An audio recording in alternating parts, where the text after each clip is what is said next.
mes stars, j'espère que vous allez bien. Je suis super heureuse de vous retrouver aujourd'hui pour une nouvelle vidéo où on va parler un petit peu de l'esthétique des cours, être cette Pinterest girl en cours. J'espère que vous êtes prêts, c'est parti!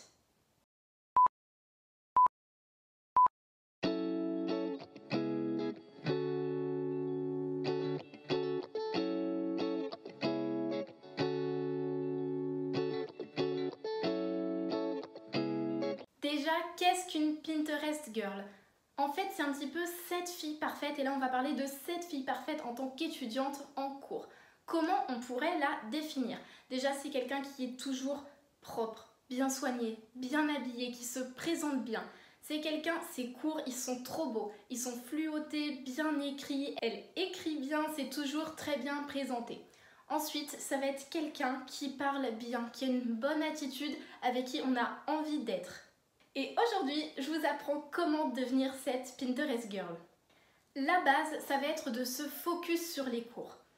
Alors, la Pinterest girl, elle est là pour étudier. En fait, je me dis, quitte à être obligée d'aller au lycée, autant le faire dans les règles de l'art. Donc autant faire ça bien, s'y mettre à fond pour pouvoir réaliser un de mes objectifs qui est entrer dans une école.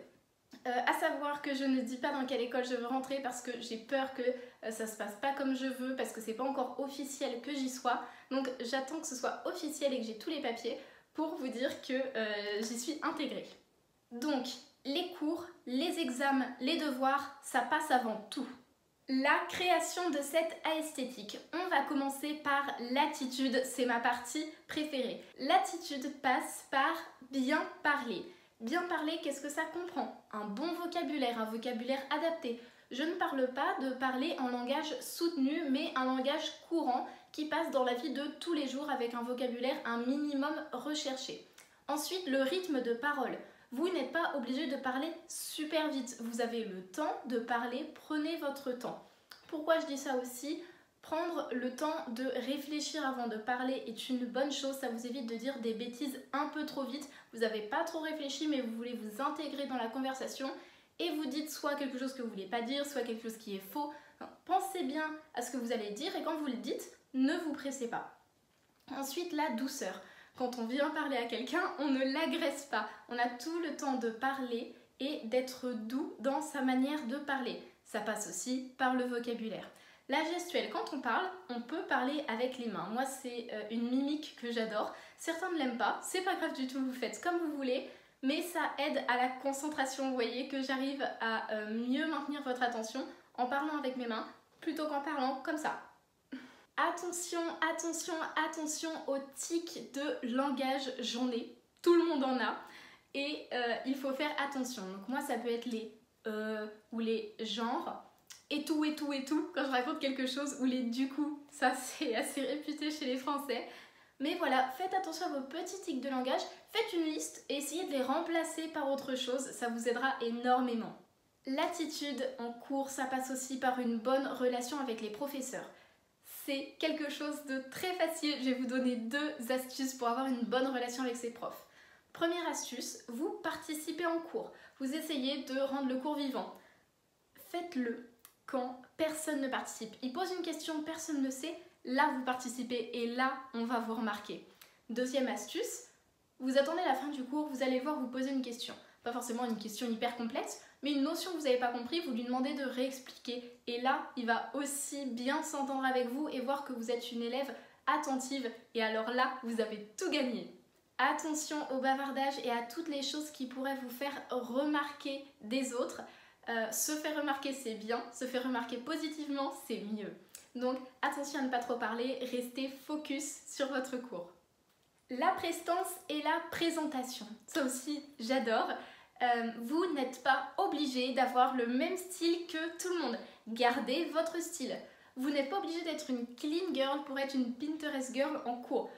Une Pinterest girl, je l'ai définie au début, justement vous avez remarqué que je n'ai pas défini son apparence parce que vous êtes unique. Vous pouvez tout à fait être cette Pinterest girl en cours sans avoir le même style que tout le monde et sans ressembler à tout le monde. Donc faites des coiffures qui vous ressemblent, mettez des tenues qui vous ressemblent, des couleurs qui vous ressemblent et qui vous mettent en valeur. Je précise qu'un peu de maquillage c'est bien, mais c'est pas obligatoire. Si vous aimez pas vous maquiller, une bonne skincare suffit amplement. On n'oublie pas les bijoux et on est parfait. Je pense que je vais vous faire un petit point en story sur ma skincare que j'utilise le matin. Elle est vraiment pas complexe, mais elle est hyper complète. Alors moi, elle va à mon type de peau, mais je pense que je peux vous le faire, ça pourrait être intéressant. Autre dernière chose pour la prestance et la présentation, gardez ce petit truc en vous. Ce que je veux dire, c'est qu'il y a un petit quelque chose qui vous différencie des autres au niveau de votre apparence. Il faut le garder. Alors ça peut être quelque chose que vous inventez ou quelque chose qui est déjà sur vous. Par exemple, vous avez les cheveux bouclés, ça vous différencie des autres, vous avez des trop belles boucles, gardez-les. Moi, je sais qu'en seconde, les gens me reconnaissaient, on va dire, parce que j'avais un bandana tout le temps accordé avec ma tenue, il était toujours assorti, et les gens me reconnaissaient à ça. Et maintenant, on me reconnaît par le fait que je porte beaucoup de verre parce que j'adore ça. Et donc, comme ça, les gens vous reconnaissent et vous différencient des autres. Et vous vous faites remarquer positivement. En troisième partie, on va parler de l'allure. Votre allure, ça va comprendre votre démarche. Vous pouvez avoir une démarche. Je ne sais pas pourquoi les gens diabolisent un petit peu ça, j'en ai déjà parlé, mais vous pouvez totalement faire un petit déhanché quand vous marchez si vous en avez envie. Vous pouvez marcher vite si vous en avez envie, marcher lentement, prendre votre temps si vous avez envie. Quelque chose qui soit un petit peu accordé à votre personnalité, mais qui fasse que c'est vous. Moi personnellement, je prends assez mon temps quand je marche et je marche en rythme avec ma musique et c'est ça qui me fait avoir un petit déhanché, une bonne allure. Ce qui marche aussi avec l'allure, ça va être votre énergie. Alors là, c'est un petit peu plus complexe. Vous dégagez tous une énergie, comment ça s'appelle ? Une aura et ça se ressent. On ne peut pas mentir dessus, ça va être vos émotions en fait qui vont renvoyer ça. Donc si vous êtes joyeux, ça se voit. Si vous êtes triste, ça se voit. Essayez de travailler ça. Comment le travailler ? Écoutez des musiques qui vous mettent de bonne humeur le matin et tout de suite, vous allez avoir un rayon autour de vous. Je vous jure que ça se voit. Le plus important, je parlais de focus tout à l'heure, c'est de ne pas chercher de problème avec les autres. Il y en a, c'est dans votre attitude, c'est dans votre manière d'être, mais vous cherchez les problèmes sans forcément vous en rendre compte en parlant assez mal à des personnes. On ne cherche pas les problèmes quand on se concentre sur les cours. On a à peu près que ça en tête, donc on reste concentré et on ne va pas essayer de chercher des problèmes. Donc on ne parle pas mal aux autres et on ne gossipe pas des autres.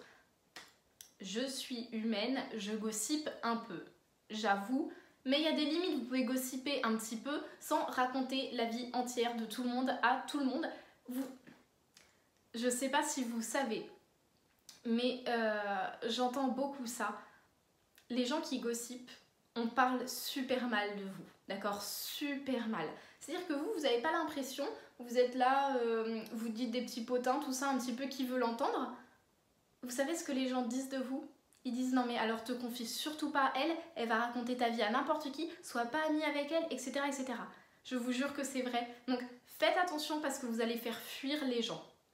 Essayez de vous entendre un petit peu bien avec votre classe. Vous n'êtes pas obligé d'être ami avec tout le monde, loin de là. Cependant, vous pouvez tranquillement discuter avec eux de temps en temps, de manière à ce qu'il y ait une bonne ambiance, sans être forcément meilleur ami tout de suite, là, comme ça. Mais ça permettra un climat calme et bienveillant et ça vous mettra en confiance. Je ne doute pas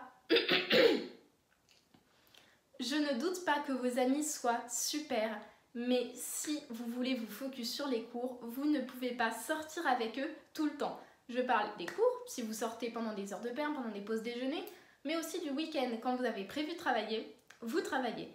Je ne dis pas qu'il faut s'isoler socialement, mais il faut savoir faire la part des choses. Pour aller plus loin, mes 5 derniers conseils pour être cette Pinterest Girl en cours. Premier conseil, allez sur Pinterest pour vos inspirations d'outfit. Vous en avez plein. Si vous n'avez pas d'idée, regardez. Je vous déconseille de taper Outfit Clean Girl parce que tout le monde porte ça en ce moment. Pitié, gardez votre personnalité. Si c'est quelque chose que vous aimez, ça fait partie de votre personnalité. Mais si vous faites ça pour copier les autres, cherchez votre style, s'il vous plaît. Pour se motiver à travailler, il est autorisé de prendre une boisson, d'écouter de la musique, de grignoter quelque chose si c'est quelque chose qui vous fait aimer étudier. Troisième conseil, vous pouvez trouver une amie avec qui travailler ou un ami. Comme ça vous mettra un petit peu plus en confiance, vous pourrez vous aider mutuellement sur vos difficultés respectives. Ça apporte que du bien, simplement il faut trouver quelqu'un de sérieux. Quatrième conseil, travailler par récompense, c'est-à-dire que vous faites une tâche et quand vous l'aurez fini, vous vous dites « Allez, je prends une pause, je regarde une vidéo, je prends mon goûter, etc. etc. » Cinquième et dernier conseil, trouver ses horaires. Ok, je le répéterai jamais assez, mais on est tous différents. Donc, on n'est pas motivé, discipliné en même temps. On n'a pas une mémoire active en même temps. Moi, je travaille énormément le matin. J'ai plein d'amis qui travaillent énormément le soir. Tu me demandes de travailler le soir? Il n'y a plus personne. Et eux, tu leur demandes de travailler le matin? Ah bah, il n'y a personne. Donc, faites selon vous et là où vous êtes le plus actif cérébralement.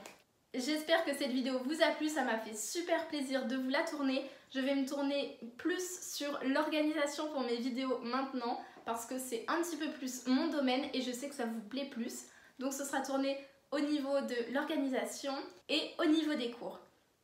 J'espère que ça vous a plu, moi je vous dis à bientôt pour une prochaine vidéo. Bisous!